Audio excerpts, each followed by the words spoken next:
Hello. It's still the 12th of August. It's now nearly 11 o'clock. And I did have one more I wanted to do today. Right, here's a question for you.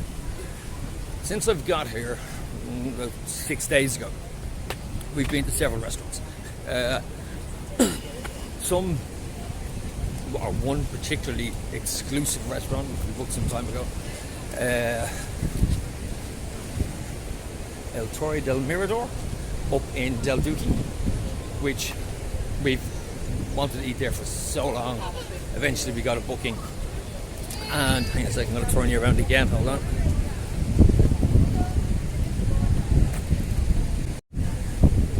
There we go. Yeah, so we were looking for a booking there for a long time and really looking forward to eating in it. Was I disappointed? Kind of. Because when you go to a really nice restaurant like that, and your first look at the site, the view is amazing. The view from the restaurant is amazing. The staff when you go in are done up to the nines, so to speak. Waiters dressed in a specific uniform. Maitre d's are dressed in a different uniform.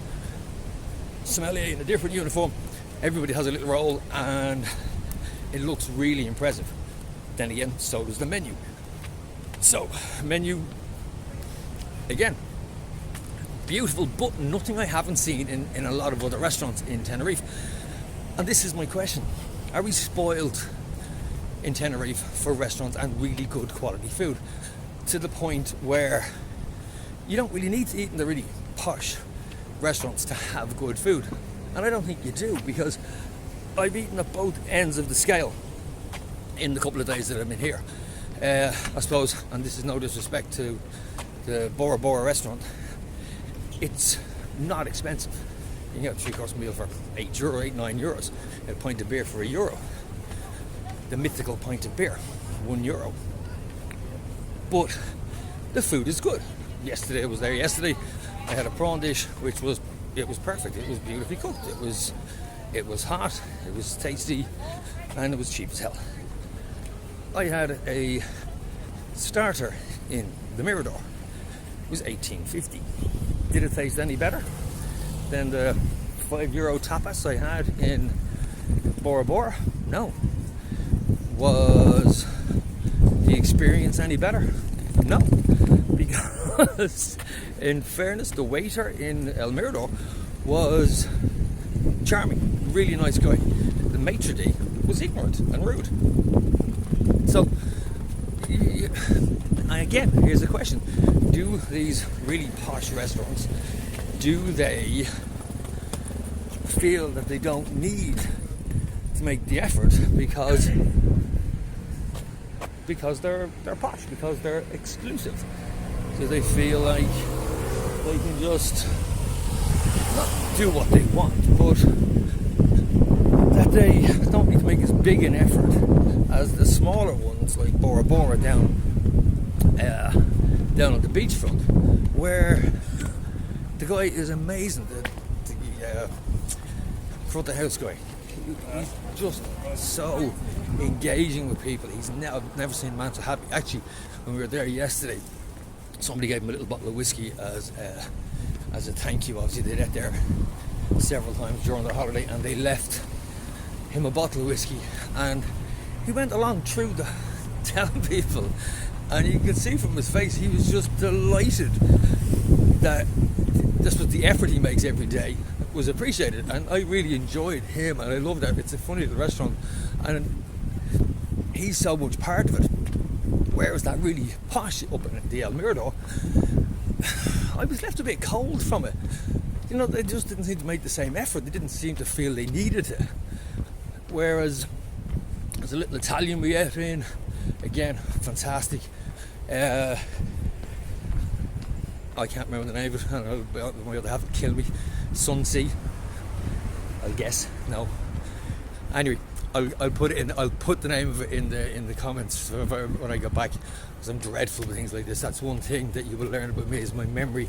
I have a memory of a goldfish, and I know they have good memories, but still, I don't.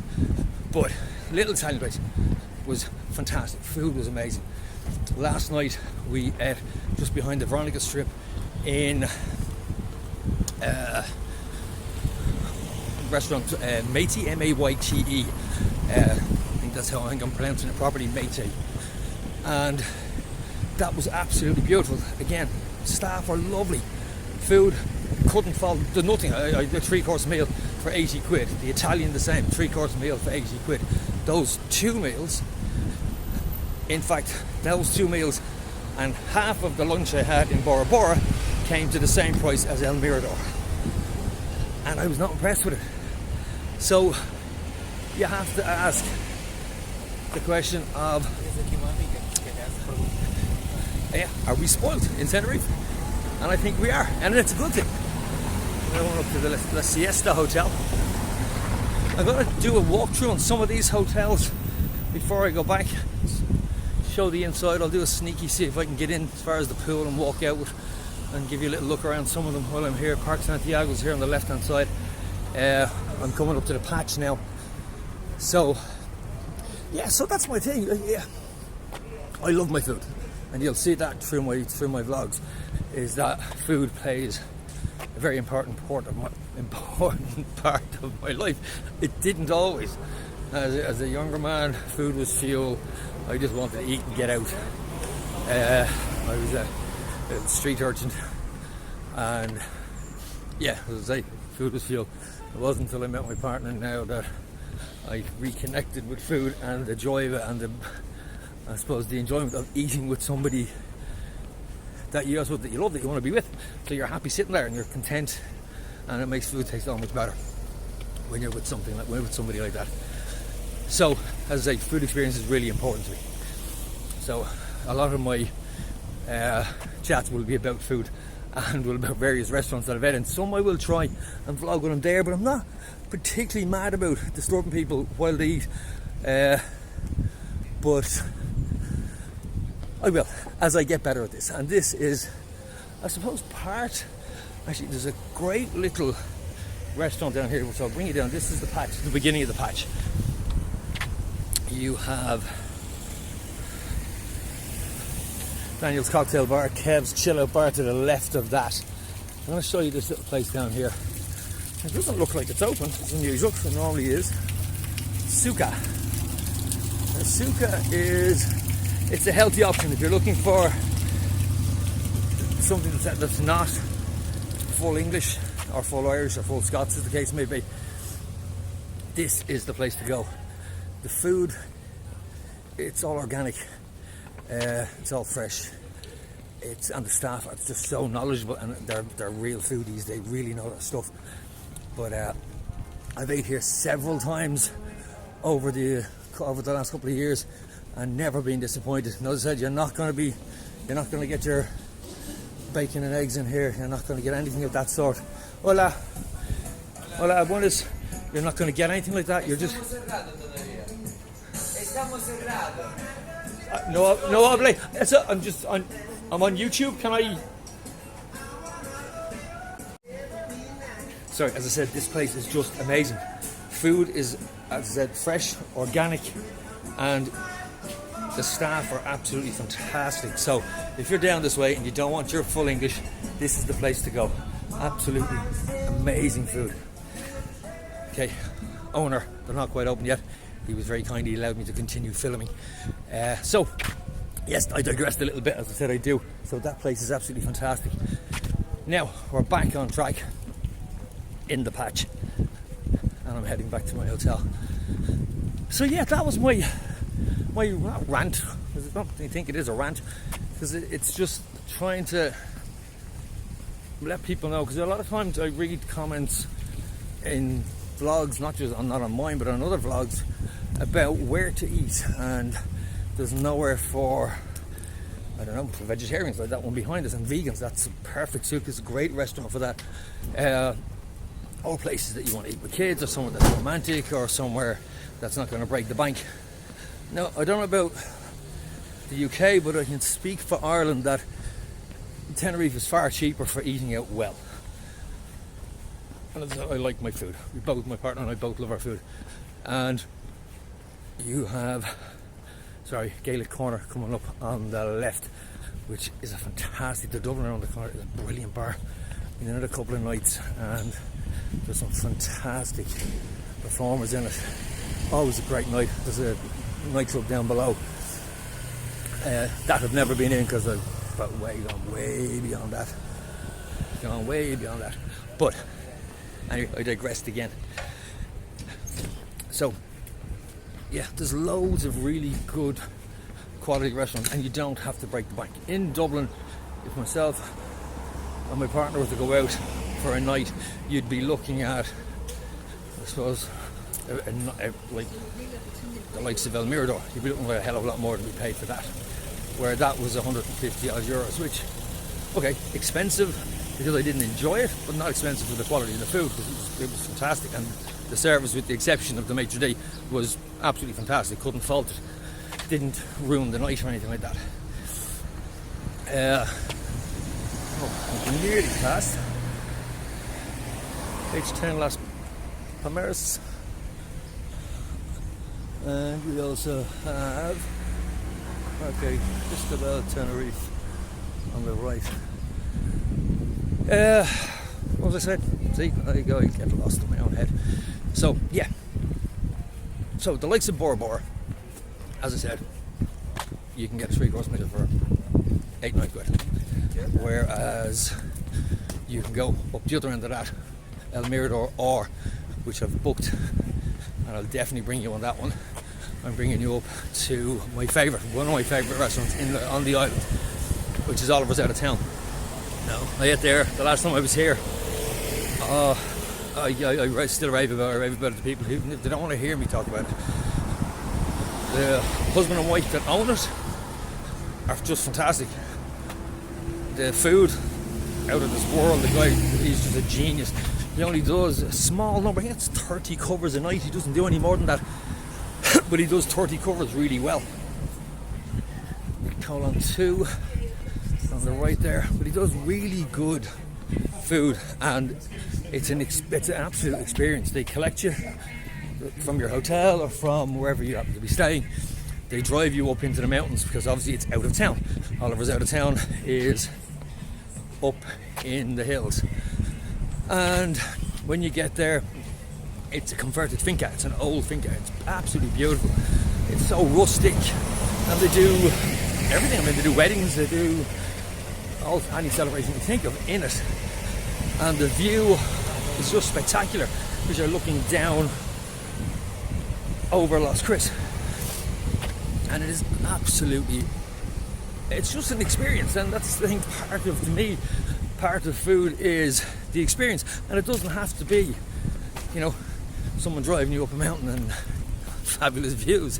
It can be sitting by the side of the beach watching the waves crash, eating cheap prawns at Bora Bora, or up in the mountains eating amazing food with the lovely people in Oliver's Out of Town. So I think we're going to end it there because I'm nearly back at my hotel and I need to go for breakfast. I haven't eaten breakfast yet. I'm not a really mad eater in the morning, but I wanted to get these 2 vlogs done before I had breakfast. I think I'm going to head to the beach today because back at the hotel we have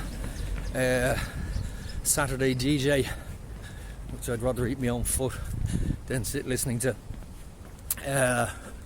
So I'm going to have to, we're going to pack up after lunch, go for a walk, or after breakfast, go for a walk, and then head down to the beach. I'll see if I'll do some, bring my snorkel with me and get some snorkeling water shots purely for myself. I might tack them in somewhere in another video, another vlog somewhere down the line. But for now, it's just one of my things I love to do. Incidentally, that vlog I put up about the flasher in Tenerife, sadly he is there, and please pay attention to it because it is a genuine public service announcement. I did have to change the description on it because originally when I put it up I had warning Tenerife flasher on the description, on the title, which had my face beside it obviously, and made it look like I was actually the Tenerife flasher. So had to rethink that one and changed it slightly, which you see now. But yeah, it's scary when they think there's kids around and young girls particularly around on holidays. That's not something anyone wants to see, trust me. So if you do see it, if I see it again, certainly I'll report it, because I'll be a little bit more aware. It kind of, pardon, caught me on the hop, so to speak. But yeah, so just be aware of it. So that's it for now, all I can say. Again, thank you for listening to my ramblings, and I hope you try some of those restaurants out that I spoke about, and I hope you enjoy your stay here whenever you come to visit. And that's the one thing, if you're thinking about coming to Tenerife, stop thinking about it, just come to Tenerife. Experience this for yourself, because that's why I do these vlogs, is because this place brings me so much joy that I'd love to see other people get that same reaction out of it. There's just so many things about it that just make you feel at ease. Like I say, it's my happy place. I know it's maybe an overused expression sometimes by people, but it genuinely is my happy place, and I think it could be yours too. And no, I don't get paid by the Tenerife Tourist Board, but this is why I think a lot of the vloggers here do this, is because we love this place so much, and I'd hate to see people deprived of this experience.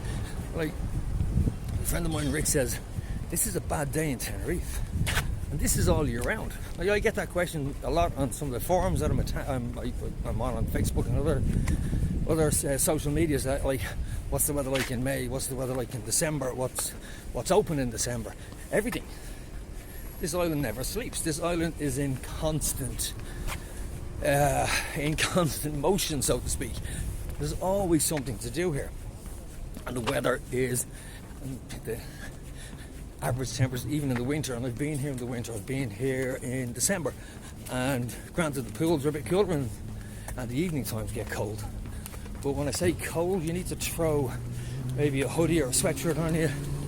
It's not Baltic, it's not freezing like UK or mainland Europe. It's a nice comfortable temperature, 22, 24 degrees.